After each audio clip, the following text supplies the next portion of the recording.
Assalamualaikum warahmatullahi wabarakatuh. Perkenalkan, nama saya Yazid Zinedin Saputra, 1634190011. Yang saya hormati, dosen pembimbing saya, Ibu Profesor Insinyur Sri Astuti Indriati MS PhD, dan para dosen penguji, Bapak Insinyur Ari Wijaya MSI dan Ibu Dr. Insinyur Siti Sujatini MSI. Saya akan mempresentasikan tentang tugas akhir saya yang berjudul Galeri Multimedia Jakarta dengan mengusung topik arsitektur futuristik dengan tema penerapan arsitektur futuristik pada perencanaan dan perancangan bangunan galeri multimedia. Deskripsi proyek.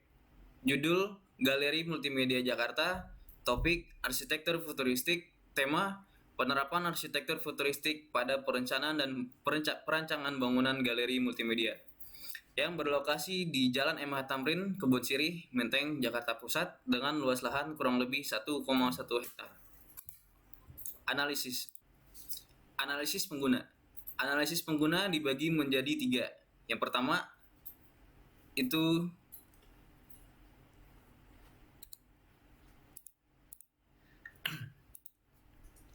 Analisis pengguna. Analisis pengguna dibagi menjadi 3. Yang pertama, pengelola. Pengelola adalah orang yang bertugas untuk mengelola, menjaga, merawat, dan mengatur kegiatan di galeri tersebut agar berfungsi sebagaimana mestinya. Yang kedua, pengunjung. Pengunjung adalah orang yang menikmati seni dan harus diperlakukan sebaik mungkin dalam setiap kegiatan yang dilaksanakan di dalam galeri. Yang ketiga, pelaku seni. Pelaku seni adalah orang yang memiliki kepentingan terhadap kegiatan seni yang diadakan di galeri. Selanjutnya, analisis regulasi tapak.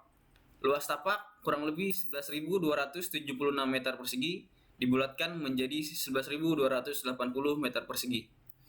Zona peruntukan, subzona perdagangan, perkantoran, dan jasa dengan KDB 70%, KLB 5, KB 40, KDH 25%, dan batas fisiknya dari sisi utara adalah Sari Pasifik Jakarta, sisi timur Jalan Haji Agus Salim, sisi selatan Sarinah dan Jalan Wahid Hashim, dan sisi barat Jalan MH Tamrin. Masih di analisis regulasi tapak. Perhitungan KDB, luas lahan dikali KDB sama dengan 7.896 meter persegi. Perhitungan KLB sama dengan 56.400 meter persegi. Perhitungan KB yaitu maksimal 7 lantai dan perhitungan KDH 2.820 meter persegi. Analisis pencapaian. Analisis pencapaian ada beberapa titik. Titik pertama berada di Jalan MH Tamrin sebagai alternatif akses utama menuju tapak. Titik kedua yaitu adanya halte bus Transjakarta yang tidak jauh dari tapak. Ketiga, stasiun MRT Bundaran HI. Yang keempat, halte bus. Yang kelima, Jalan Haji Agus Salim. Dan yang keenam adalah Jalan Wahid Hashim sebagai alternatif akses kendaraan servis. Analisis orientasi matahari dan angin. Untuk analisis orientasi matahari, memberikan bukaan di sisi timur untuk mendapatkan cahaya matahari pagi. Contohnya, untuk ruang publik yang bisa digunakan para pengguna di pagi hari agar mendapatkan cahaya matahari yang baik untuk kesehatan. Untuk analisis angin, strategi rancangan yang nantinya akan diterapkan pada bangunan galeri multimedia adalah dengan membuat lekukan pada bangunan untuk memecah tekanan angin agar angin dapat masuk ke seluruh sisi bangunan serta menambah kenyamanan pada para pengguna sehingga merasa betah untuk tetap berada di galeri multimedia.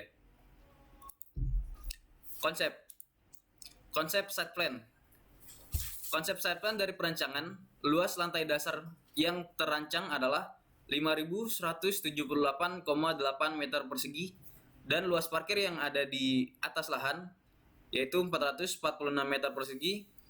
Dan terakhir, luas daerah hijau, yaitu 4.968 meter persegi. Pembagian zonasi pada tapak ada 8, yaitu yang pertama, bangunan galeri sebagai kegiatan utama. Yang kedua, bangunan pengelola. Yang ketiga, bangunan penunjang, yaitu multimedia center. Bangunan keempat, yaitu plaza dan pameran sementara. Yang kelima, akses keluar masuk kendaraan pribadi. Yang keenam, parkiran motor. Yang ketujuh adalah akses pejalan kaki yang berada di dalam tapak. Dan terakhir, nomor 8, akses keluar masuk kendaraan servis. Konsep sirkulasi. Untuk sirkulasi kendaraan pribadi memiliki akses masuk dari jalan utama yang notabene banyak dilalui oleh banyak kendaraan. Saat masuk ke dalam area bangunan melalui drop-off untuk menurunkan penumpang, lalu bisa lanjut pulang atau keluar site, atau bisa memarkirkan kendaraannya ke dalam basement.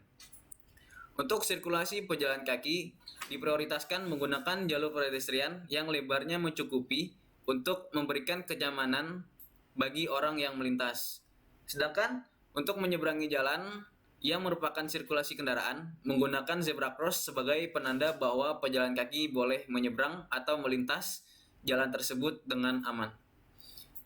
Untuk sirkulasi bus pariwisata sama dengan kendaraan pribadi, hanya saja untuk bus bisa drop off penumpang saja dan parkir di atas site dan tidak masuk ke dalam basement.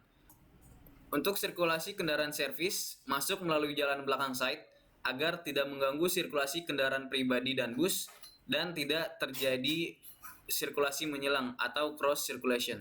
Konsep zona ruang. Konsep zona ruang pada bangunan pengelola seluruhnya adalah zona pengelola. Hanya saja pada beberapa bagian ruangan bisa dilalui oleh para pengunjung untuk mendapatkan informasi mengenai galeri. Untuk konsep zona ruang bangunan multimedia center, yaitu sepenuhnya zona penunjang. Karena untuk menunjang dari kegiatan utama galeri dan juga sebagai strategi pemasaran tentang galeri ke masyarakat luas. Konsep zona ruang bangunan galeri lantai 1, yaitu ada zona kegiatan utama dan juga zona servis.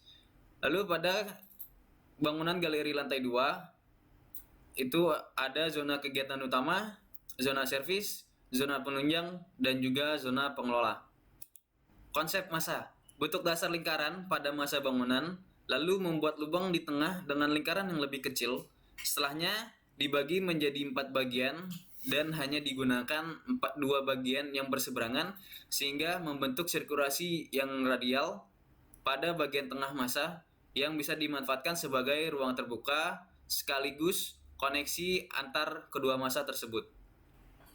Pemilihan bentuk dasar lingkaran termasuk strategi pencapaian untuk prinsip arsitektur futuristik, yaitu menggunakan bentuk yang bebas, tidak kaku, dan tidak formal. Penerapan topik. Pada proses perancangan galeri multimedia Jakarta ini, penekanan tema perancangan yaitu terdapat pada penggunaan material. Penggunaan material yang ada pada perancangan adalah penggunaan ACP atau Aluminium Composite Panel, kaca, aluminium, frame baja, dan juga granit. Penerapan topik pada desain. Yang pertama, pada bangunan sisi belakang yang bertepatan dengan ruang penyimpanan karya dan kafeteria, menggunakan pelapis dinding Aluminium Composite Panel atau ACP untuk memberikan kesan modern pada bangunan. Lalu pada bagian depan bangunan itu menggunakan frame fasad yang terbuat dari baja dan bentuknya mengadopsi dari bentuk bangunan yaitu seperti mata manusia. Dan pada beberapa sisi bangunan menggunakan bukaan jendela. Material yang digunakan adalah kaca dengan frame aluminium. Lalu pada bagian interior menggunakan lantai marmer granit yang dimaksudkan untuk memberikan kesan ruangan yang mengkilap dan juga bersinar saat terkena pantulan cahaya dari lampu atau cahaya alami dari matahari. Desain. Block plan. Pada rancangan Galeri Multimedia Jakarta terdapat 4 massa bangunan. 2 bangunan memiliki fungsi yang sama, yaitu sebagai galeri. Lalu 1 bangunan berfungsi sebagai bangunan pengelola dan bangunan satunya lagi sebagai bangunan penunjang, yaitu bangunan multimedia center. Berikut adalah site plan rancangan pada Galeri Multimedia Jakarta. Lalu tampak bangunan dari bangunan pengelola dan bangunan multimedia center yang memakai atap dum dan juga tampak sisi-sisi menggunakan ACP. Lalu pada bagian depan menggunakan kaca untuk memberikan kesan bahwa sisi tersebut adalah sisi untuk akses masuk ke dalam bangunan. Potongan bangunan dari bangunan pengelola dan bangunan multimedia center. Tinggi plafon 3,5 meter. Titik tertinggi dari struktur balok atap adalah 5 meter. Lalu titik tertinggi dari struktur atap yaitu 11 meter.